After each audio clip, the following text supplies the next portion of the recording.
I'm Steven, and I'll be presenting in the public speaking and storytelling class. First of all, I'm going to do my speech. It's here. It's always here. It never goes away. It's in our schools. It's in our offices, our governments, our homes. It's always listening. Always remembering. It's artificial intelligence. Many of us use AI unknowingly. AI algorithms are one of these, where we use the Google search algorithm, which displays search orders. The YouTube algorithm recommends videos to us.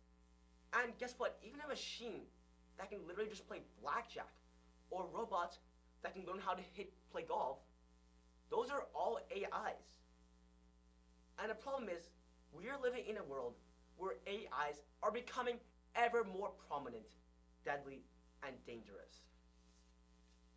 And this is why the Paradox Corp has developed, drumroll please, the AI Nator 2! Look at that, it's really cool, hey? Anyways, the AI Nator 2 is the new and more recent version of the AI Nator 1. It prevents you from using AIs, such as on your phone, your computer, or even a TV. Does it even use AI? But whatever, it erases all the AIs you use. And the best thing is, it's compatible with USB-A, USB-B, USB-C, USB-ABC, USB-D-A, B-A-G-H, headphone jacks, and lightning cords. So, how does it work? How can it delete AIs? How can a human accomplish such a stunning feat? Well, of course, it uses AI machine learning to differentiate between human and machine text. Because, obviously, why wouldn't you? AI is much faster than humans are in the first place. And it's also only $10,000 from a previous discount of $1 million. So that's like a 1% price. That's 99% off, basically. The AI Nator 1 was a huge success, and we sold 5 machines.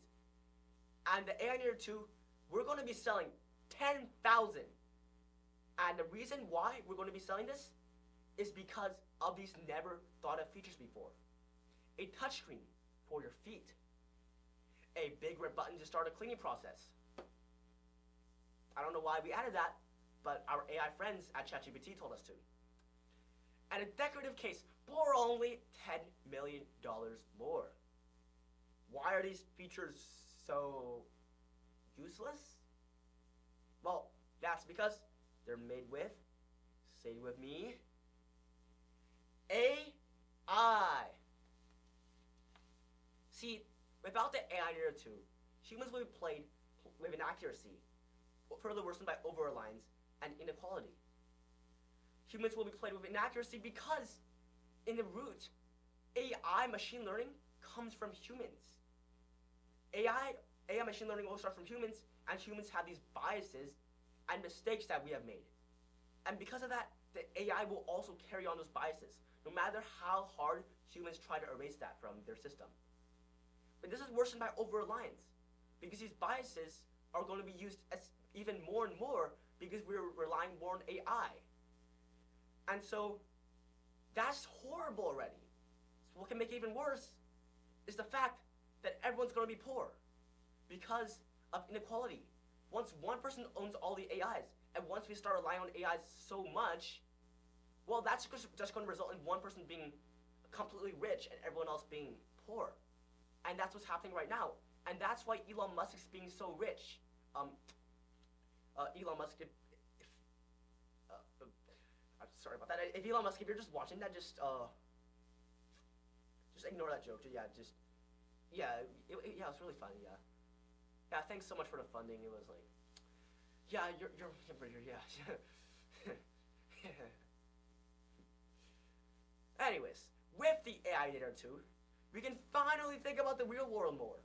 We can finally forget about the AI boyfriends and girlfriends. And we can finally have obnoxious Google search results never displaying anything and instead showing up with the fishing game. And so, phone +1 604 Paradox to get your very own AI nader. And our automated chatbots will be free to provide repetitive responses to your concerns and questions. Guess what? Be sure to buy our AI Nader 2 before our $10,000 limited offer expires. Don't be slow. Note, the AI Nader 2 may accidentally delete itself, and this is also an AI program. This AI Nader paradox is being studied by scientists who are using the best AI of the century to find a solution.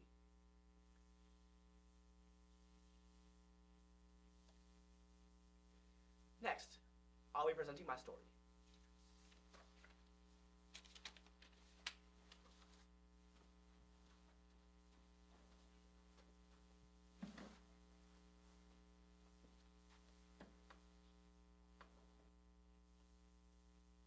The Song of the Armadillo, a Bolivian folktale. Once upon a time, in a Bolivian rainforest, there lived an armadillo who loved music more than anything else in the world. All he wanted to do was to sing like the other animals in the rainforest could. One day, he was sitting down by the pond where the frogs croaked. And he said to the frogs, "Oh, frogs, you sing so low and beautifully. Can you teach me how to sing, please?" But the frogs just stared at him and said, "Don't be silly. Armadillos can't sing." And so the armadillo sadly sat down by a tree, where the crickets were chirping, always. And the armadillo said to the crickets, "Oh, crickets, you sing so high and beautifully. Can you teach me how to sing, please?" But the crickets just stared at the armadillo and said, "Don't be silly. Armadillos can't sing." And so the armadillo sadly sat down by the edge of a city, where a man was carrying cages of canaries.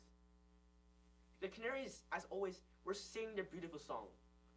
And the armadillo said to the canaries, "Oh, canaries, you sing so beautifully. Can you teach me how to sing, please?" But the canaries just laughed at him and mocked at him and said, "Don't be silly. Armadillos can't sing. It's not even trying to learn." And so the armadillo was really sad. Fortunately for the armadillo, the person that was carrying the canaries was actually a famous musician, and he offered to help the armadillo. He said to the armadillo, "Once you die, I can turn you into an instrument, which then I can play across the land, and so you can finally learn how to sing. However, I don't want you to die right now, so you can live your rest of the days in the forest, and when you feel like you're going to die, you can come back." And the armadillo, gratified that he would even have the chance to learn how to sing, accepted his deal. And so for the rest of his days, the armadillo lived happily ever after in the rainforest. And when the armadillo felt like he was close to death, he went back to the man. And the musician, the man, was willing to help him. And once the armadillo died, he turned the armadillo into a beautiful harp instrument using the shell. And he played it across the land. Sometimes he would play by the ponds where the frogs croaked. The frogs would stare at him with big eyes and say, "Look, the armadillo has learned how to sing." Sometimes he would play under the tree where the crickets chirped. The crickets would stare at him with big eyes and say, "Look, the armadillo has learned how to sing." And sometimes the man would play it in the city, where the canaries now sound people's windowsills. The canaries would stare at him with big eyes and say, "Look, the armadillo has learned how to sing." So the armadillo had finally learned how to sing, and its voice was the finest in the land.